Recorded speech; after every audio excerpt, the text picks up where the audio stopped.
This is video number 2 in this series for Cricut's most frequently asked questions, and before I talk about the differences between the materials, we're going to start this video like every Cricut video starts out, in the forge.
There are a lot of different materials that you can use with the Cricut Joy, which is what I have. It's the littlest machine and it's maybe the easiest. I don't know, I haven't used the other ones, but I really like this little machine. The materials that I use most frequently are the ones right here.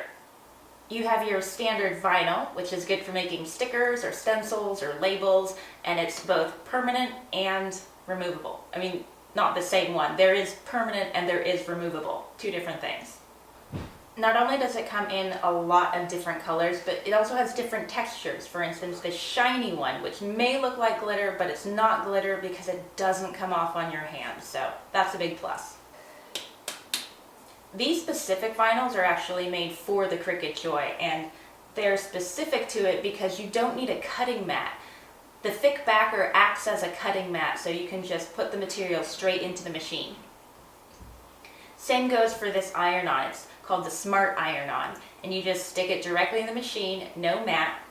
It's super easy to weed, and all you have to do is heat press it on. The last two here are both ink transfers, and they come in two varieties. There are the Infusible Ink Pens and the Infusible Ink Transfer Sheets.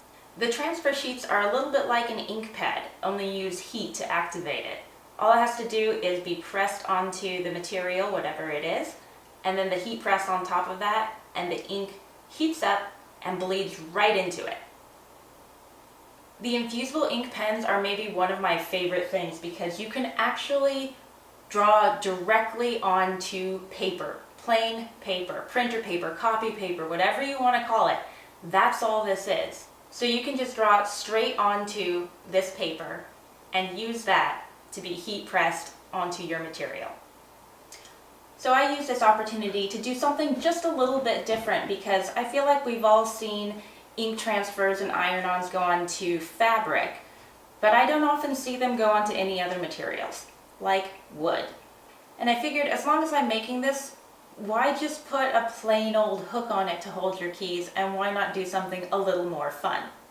I feel like there's so many ways to use this versatile little machine that I just haven't thought of yet.